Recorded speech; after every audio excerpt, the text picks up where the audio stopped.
Another dramatic escalation in the war in Ukraine, bringing us ever closer to World War III. Someone has blown up the bridge running from Crimea to Russia. Crimea Bridge partly reopens after a huge explosion in Russia. Now, I'm sure you've all seen the footage by now, but we'll replay it here just to get the scale of it.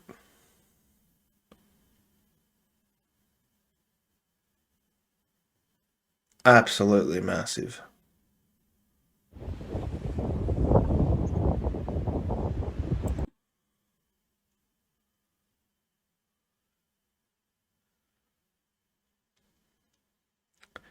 Huge explosion. Took out the train. I think only 4 people died. It's collapsed the road. The bridge has since reopened, I believe.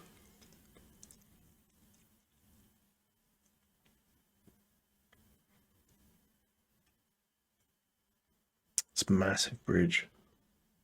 Biggest bridge in Europe. Now we'll get into the story. Light traffic has resumed on Russia's only bridge to Crimea after a huge blast brought down sections of the roadway. The blast on Europe's longest bridge, a symbol of Russia's annexation of the peninsula from Ukraine in 2014, killed 3 people, investigators say. The victims of a nearby car when the lorry blew up, Russian officials claim. The railway part of the bridge where the oil tankers caught fire has also apparently reopened. On Saturday evening, Russia's foreign ministry published a video seemingly showing cars using the bridge. Okay, let's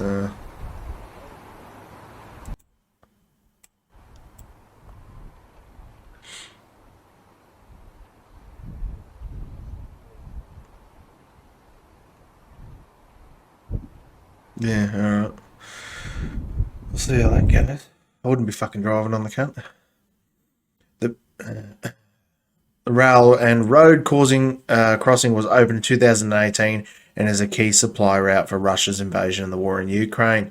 An advisor of the Ukraine President Volodymyr Zelensky, Mikhailo Podolyak, did not directly claim Ukrainian responsibility, but wrote, "Crimea, the bridge, the beginning.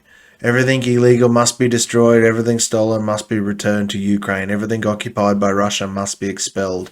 Ukraine's defense ministry compared the bridge explosion to the sinking of the Russia's Moskva missile cruiser in April. 2 notorious symbols of Russian power in the Ukraine, Crimea, have gone down. It tweeted, "What's next in line?" The Ukrainian government itself has also simply tweeted, "Sick burn." They also tweeted today, "Hey Crimea, what's up?" You can see the photos here of the bridge. It took out quite a large section by the looks of it. Russia's foreign ministry said the Kiev regime's reaction towards destruction of civilian infrastructure is a testament to its terrorist nature. In other developments, Ukraine giant Zaporizhzhia nuclear plant, which is held by Russian forces, has lost all external power and is relying on emergency diesel generators for the electricity it needs for reactor cooling, according to the Director General of the UN nuclear watchdog. Russia has appointed Air Force General Sergei Savokin as the new Russian commander to lead its forces in Ukraine. Russian media accuse Ukraine forces of shelling a printing house in the separatist-held city of Donetsk. It is hard to exaggerate the significance and symbolism of seeing the bridge, which was opened by President Putin, on fire. Russia has used the bridge to move military equipment, ammunition, and personnel from Russia to the battlefield south of Ukraine. As such, Ukrainian authorities said it was a legitimate target as they vow to retake the peninsula. Any attack on Crimea, where the Russian army has a massive presence, will be seen as another massive humiliation for the Kremlin. The bridge is particularly hated by Ukrainian social media, and the Ukraine erupted in celebration on seeing the fire one day after the Russian President Vladimir Putin turned 70. Local authorities in Crimea organised a ferry service between the Russian mainland and the peninsula for heavier vehicles that can't use the partially reopened bridge. Russia's National Anti-Terrorism Committee said at 6:07 Moscow time today, an explosion was set off at a cargo vehicle on the motorway, part of the Crimean Bridge on the right side of the Taman Peninsula, which set fire to several fuel tanks of a train that was en route to the Crimean Peninsula. two motorway sections of the bridge partially collapsed. Crimean Parliamentary Speaker Vladimir Konostov blamed the explosion on Ukrainian vandals, who haven't managed to reach the bloody hands to the Crimean bridge. Russian President Vladimir Putin was briefed about the emergency on the bridge and ordered a government inquiry. Kremlin spokesperson Dmitry Peskov said a criminal investigation is also underway. The 19-kilometre bridge across the Kerch Strait cost €12.7 billion to build, was opened 4 years ago after Moscow illegally annexed Crimea. It was hailed by Russian media as the construction of the century. Russian officials previously claimed it was well protected from the threats from air, land, or water. As you can see there, it fucking wasn't, obviously. The crossing is more than 100 miles from Ukrainian-held territory. One explosive expert told the BBC the fire was probably not caused by a missile. The lack of obvious blast fragment damage from the road surface suggests that the air-delivered weapon was not used, he said. He said it was possible that a well-planned attack from below may have been the cause. I suspect explosives on the bridge and train deck were initiated near simultaneously using coded radio command, he added. Kiev has the momentum in this conflict. The army has reclaimed large swaths of the territory, forcing Russian troops to abandon long-held positions. Amid the losses, Moscow has begun a chaotic military mobilization which led to a rare anti-war protests in Russia and a huge exodus of military-aged men. We've all seen the videos of the military-aged men fleeing Russia, getting across the border before they get conscripted. Now, this is obviously going to piss Putin off to the extent where he's started shelling civilian targets in Ukraine, I believe now, apparently. Now, take everything from with a grain of salt, because there's a lot of misinformation happening on both sides, a lot of propaganda from Russia, a lot of propaganda from Ukraine and the UN and the US. After the Crimea bridge attack, Putin retaliates with a huge missile barrage on residential areas in Zaporizhzhia, killing at least 17 people, coming days after the similar attack on civilians. It seems a new aim in the southeast, destroying the city. As you can see there, that building has been decimated. Now, this is where the bridge is. So, you got Ukraine, Moldova, Romania, the Black Sea, Greece, Russia. Just the sheer size of Russia. That's the war in Ukraine. This is how far away that was. This is the bridge here. Now, notice something. This is where the explosion was. Right here. In this area. That's a shipping lane there. That's just on Google Maps. So they could have very well had a boat or something along those lines underneath it and blown up. Or at least use that to get to the bridge and plant the explosives without being seen. It's quite a large section of the bridge that has been taken out.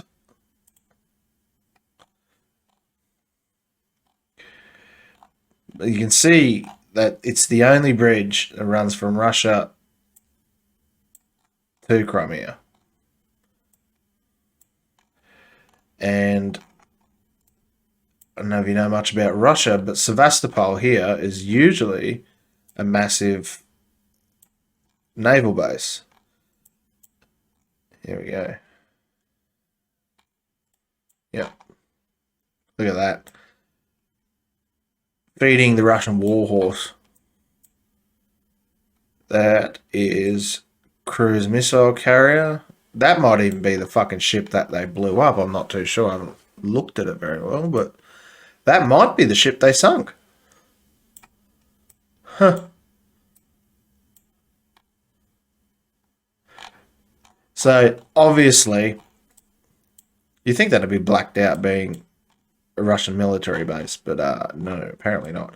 Obviously, that is a very, very big kick in the groin for Russia, that taking out that bridge. So if they can't get equipment across that, they've either got to barge it across, which takes longer and costs a lot more money, obviously, or take it all the way around. on rail or something like that. Now, Putin's going to be escalating after that. He's going to see that as like a kick in the groin. He's going to take that personally, as one should, I suppose. But what is happening is it's just escalating into where someone else is going to get dragged into it. Someone else is going to be dragged into the fray. Someone else will be dragged into the fighting.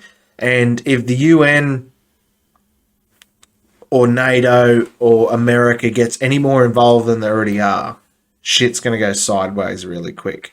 It won't take much. Like you read back in that report that they've cut power to the nuclear power plant and it's running on diesel. So what if they run out of diesel? If they run out of diesel for those generators, that place will go critical, just like Fukushima did.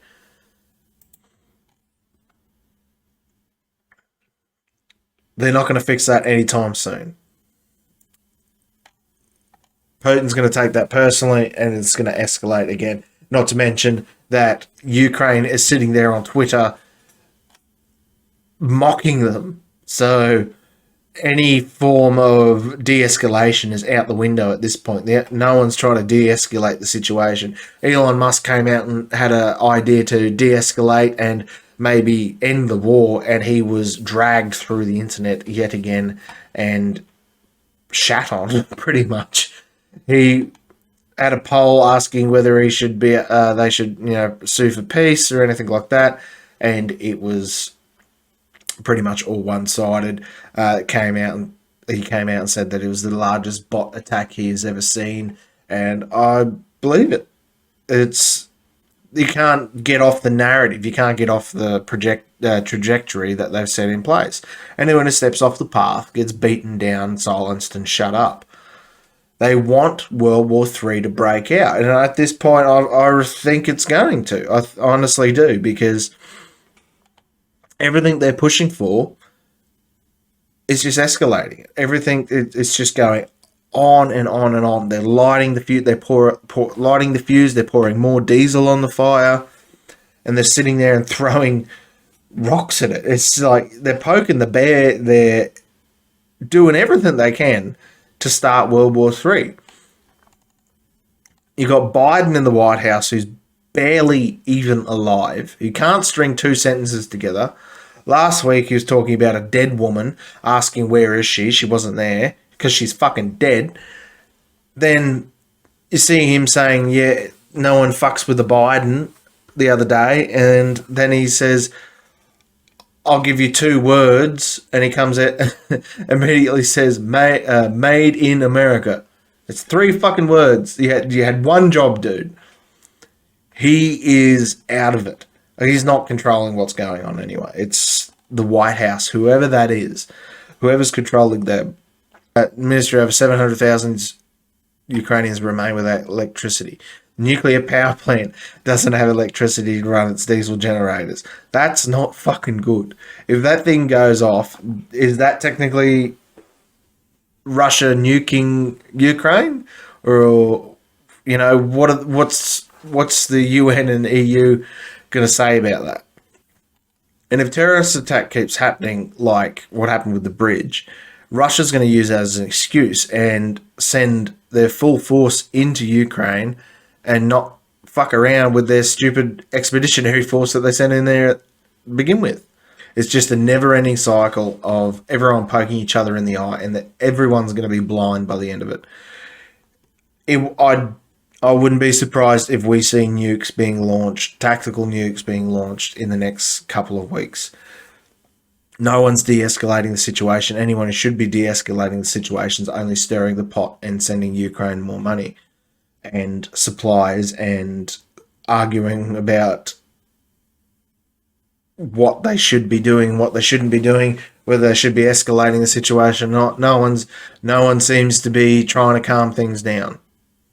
No one seems to be trying to sue for peace, whatever that looks like. I don't know. But World War III isn't the answer. I don't want to be nuked for some fucking pretty boy Vladimir Zelensky in Ukraine, who's been corrupt from the get-go, has Nazi Azov battalions that everyone seems to have forgotten about for some reason. Like, I completely understand if you're defending your country, I'd be out there too, just like every other Australian. But if it was becoming the end of the war, end of the world, you know, pushing it to the end of the ending the world, what do you do? Like, they're not going to give up. Ukraine's not going to stop, obviously. They're not going to just quit because they think the world's going to end, or they might even think, well, fuck it, if we're going out, we might as well take everyone with us. I get it. But someone's got to step in and say enough is enough. So it needs to calm down. I don't know. I don't think that's going to happen. I just can't see it happening. I can see us getting to World War III really quick. Russia's bombing civilian targets with S-300 missile launchers. One of those can launch tactical nuke. It's not going to take much. Russia gets backed into this corner any further. Thanks for watching. Don't forget to share, like, and subscribe. Leave a comment down below, and I'll see you guys in the next video.